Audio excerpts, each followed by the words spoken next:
Hello, मैं हूँ श्रद्धा।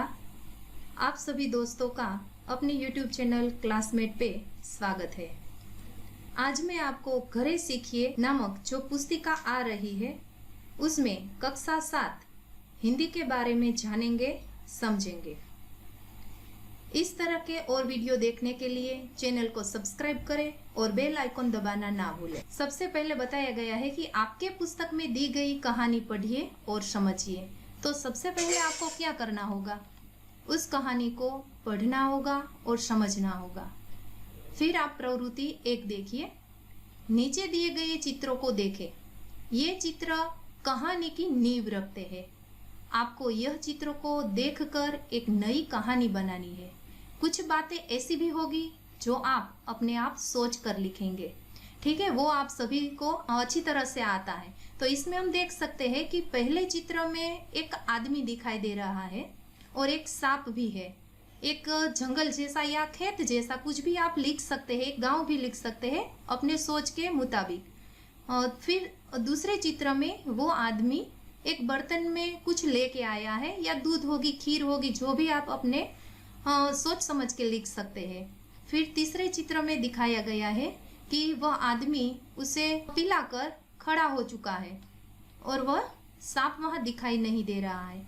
तो सबसे पहले आपको वह बात ध्यान रखनी होगी कि ये कहानी जो है वो वफादारी के इर्द गिर्द घूमनी चाहिए। अब आगे बढ़ते हैं। स्वयं प्रयत्न कीजिए। पाठ 3 में आए कुछ मुहावरे नीचे दिए गए हैं, इनका अर्थ लिखें और वाक्य में प्रयोग करें। देखिए, सबसे पहला है कोई चारा न होना। हमें पता है कि मुहावरा जो होता है उसका अर्थ पहले देना होता है और उसके बाद वाक्य में प्रयोग करना होता है। तो इसमें है कोई चारा न होना, तो उसका अर्थ लिखना है और उसके बाद वाक्य में प्रयोग करना है। दूसरा है आव देखा न ताव, तो उसी तरह आपको इसका भी अर्थ देकर वाक्य में प्रयोग करना है। इसके बाद तीसरा है मार खा जाना, तो आपको इसका भी अर्थ देकर वाक्य में प्रयोग करना है। मैं एक उदाहरण देना चाहूँगी कि 9 2 11 हो जाना, तो हम उसका अर्थ ऐसा करेंगे कि भाग जाना, ठीक है? अब वाक्य में प्रयोग हम कैसे करेंगे?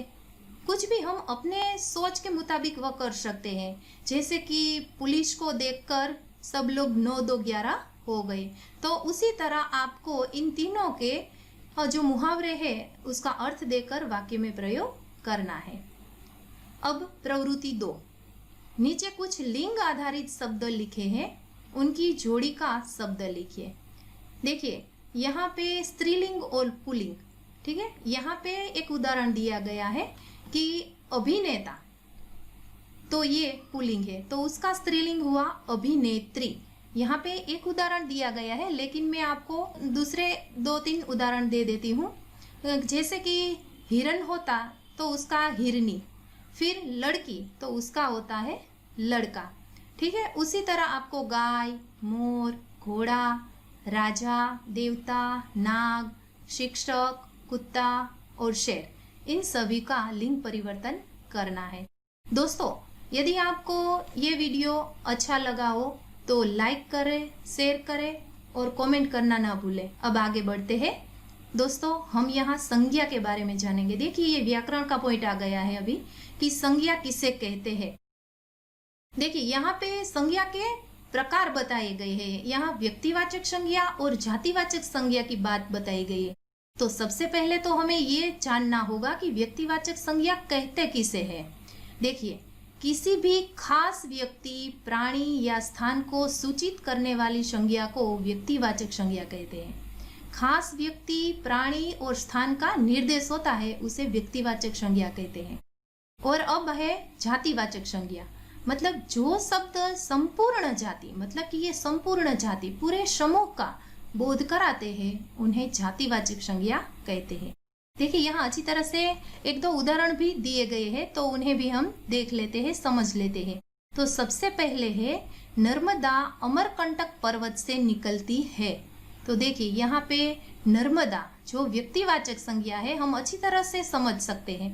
तो ये नर्मदा एक व्यक्ति का निर्देश करती है, तो ये व्यक्तिवाचक संज्ञा है। अब दूसरा है सभी छात्र आज देर से आए। यहाँ छात्र मतलब कि पूरी समूह का, पूरी जाति का निर्देश किया हुआ है। सो यहाँ छात्र है वह जातिवाचक संज्ञा है। नीचे दिए गए शब्दों को व्यक्तिवाचक संज्ञा और जातिवाचक संज्ञा में अलग कीजिए और इसके अलावा हर एक के 5-5 उदाहरण दीजिए। आपको यहाँ पे 5-5 उदाहरण देने होंगे। यहाँ पे गम्मत के साथ ज्ञान मिल सके वैसा ही कुछ है। देखिए यहाँ पे भारत, हिमालय, नदी, गाय, सैनिक, पर्वत, पेड़ और कुत्ता, ये शब्द दिए गए हैं। तो इन सब में से व्यक्तिवाचक संज्ञा में कौन से शब्द आएंगे? भारत है वो किस में आएगा? वह आपको सब सोच समझ के लिखना होगा, क्योंकि हम आगे देख चुके हैं कि व्यक्तिवाचक संज्ञा किसे कहते हैं और जातिवाचक संज्ञा किसे कहते हैं। यदि इसमें से 2-3 हुए और इसमें ज़्यादा हुए तो आपको 5-5 तो करने ही होंगे। आप सोच समझ के अच्छी तरह से लिखना। हिंदी में चौथा आता है कथनी और करनी। मतलब यहाँ पे कथनी माने जो हम कहते हैं और करनी माने जो हम करते हैं। ठीक है, आपके पुस्तक में दिए गए पाठ को पढ़िए और समझने का प्रयत्न कीजिए। तो सबसे पहले तो हमें पाठ को समझना होगा और पढ़ना होगा, उसके बाद हम आगे उत्तर दे पाएंगे। देखिए दोस्तों, यहाँ ऐसा होता है कि कथनी और करनी में क्या होता है कि हम जो कहते हैं वो करते नहीं है। मतलब हम बोलते कुछ है करते कुछ है, कुछ ऐसा ही इसमें है। प्रवृत्ति 1 है, निम्नलिखित गद्यांश को पढ़िए और प्रश्नों के उत्तर दीजिए। यहाँ पे एक गद्यांश दिया हुआ है, यहाँ हम इसे पढ़ेंगे। महानगरों में भीड़ होती है, समाज या लोग नहीं बसते। भीड़ उसे कहते हैं जहाँ लोगों का जमघट होता है। देखिए दोस्तों, यहाँ एक शब्द आया है जमघट। मतलब जमघट मतलब जो भीड़ भाड़ वाली जगह होती है जहाँ लोग इकट्ठा होते हैं उसे जमघट कहते हैं। लोग तो होते हैं, उनकी छाती में हृदय नहीं होता। सिर होते हैं लेकिन उनमें बुद्धि या विचार नहीं होता। हाथ होते हैं लेकिन उन हाथों में पत्थर होते हैं विनाश के लिए। यह हाथ निर्माण के लिए नहीं होते। यह भीड़ एक अंधी गली से दूसरी अंधी गली की ओर जाती है, क्योंकि भीड़ में होने वाले लोगों का आपस में कोई रिश्ता नहीं होता, एक दूसरे के कुछ नहीं लगते। सारे अनजान लोग इकट्ठा होकर विनाश करने में एक दूसरे का साथ देते हैं, क्योंकि जिन इमारतों, बसों या रेलों में यह तोड़फोड़ के काम करते हैं वह उनकी नहीं होती और ना ही उनमें सफर करने वाले उनके अपने होते हैं। महानगरों में लोग एक ही बिल्डिंग में पड़ोसी के तौर पर रहते हैं, लेकिन यह पड़ोस से संबंध रहित होता है। पुराने जमाने में दही जमाने के लिए लोग जामन मांगने पर पड़ोस में जाते थे। देखिए यहाँ पे दूसरा ऐसा शब्द आया है जामन। तो जामन माने क्या? मतलब जो दही जमाने के लिए छाछ की जरूरत पड़ती है, जिसे गुजराती में हम मेरवण कहते हैं, उसे जामन कहा जाता है। फ्लैट में फ्रिज है इसलिए जामन मांगने की जरूरत नहीं रही। सारा पड़ोस, सारे संबंध इस फ्रिज में फ्रीज हो गए हैं। अब आगे देखते हैं। देखिए यहाँ पे प्रश्न दिया गया है। पहला प्रश्न है, गद्यांश का एक शीर्षक दीजिए। हम आसानी से लिख सकते हैं क्योंकि हमने अच्छी तरह से गद्यांश को पढ़ा है, समझा है, तो शीर्षक भी हम अच्छी तरह से आसानी से लिख सकेंगे। तो वह आपको शीर्षक यहाँ पे लिखना है। अब दूसरा है, महानगरों में भीड़ होती है, समाज या लोग नहीं बसते। इस वाक्य का आशय स्पष्ट कीजिए। आपको यहाँ पर इस प्रश्न का भी उत्तर देना होगा कि महानगरों में भीड़ होती है लेकिन समाज या लोग नहीं बसते। मतलब महानगर और समाज के बीच में क्या तात्पर्य है, उस पर सोच विचार कर आपको इस प्रश्न का उत्तर लिखना होगा। अब आगे तीसरा है, भीड़ में बुद्धि या विचार नहीं होता। ऐसा कौन सी बातों से स्पष्ट होता है? आपने बहुत अच्छी तरीके से इस गद्यांश को पढ़ा है, समझा है, तो आप आसानी से इसका उत्तर भी लिख सकेंगे कि भीड़ में बुद्धि या विचार क्यों नहीं होता। ठीक है, अब हम आगे बढ़ते हैं। चौथा है, जमघट और समाज में क्या अंतर होता है। मैंने पहले भी बता दिया था कि जमघट माने क्या, तो जमघट और समाज में क्या अंतर है वह आपको यहाँ पे लिखना है।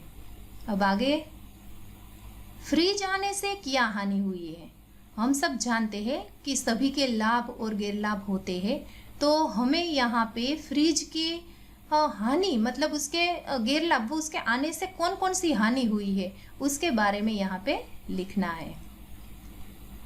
ठीक है, अब आगे बढ़ते हैं। तो प्रवृत्ति 2 पर है, कथनी और करनी पाठ का संक्षेप करके अपने शब्दों में लिखिए। दोस्तों, कथनी और करनी पाठ बहुत अच्छी तरह से हमने पढ़ा है, समझा है, तो हम अपने सोच के मुताबिक मौलिक रूप से इस पाठ के संक्षेप को यहाँ पे लिख सकेंगे। तो आप सभी को इस पाठ का संक्षेप करके अपने ही शब्दों में यहाँ पे लिखना है। જો તમને આ વિડીયો ગમ્યો હોય તો તેને લાઈક કરો અને તમારા બીજા મિત્રો સુધી પહોંચાડો। આપ હજુ વધુ શીખવા માંગતા હોય તો આપણી ચેનલ ક્લાસમેટને સબસ્ક્રાઇબ કરી બેલ આઇકોન દબાવવાનું ભૂલશો નહીં અને સ્ક્રીન પર રહેલા વિડીયોમાંથી કોઈ પણ વિડીયો ક્લિક કરી જોઈ શકો છો અને વધુ શીખી શકો છો।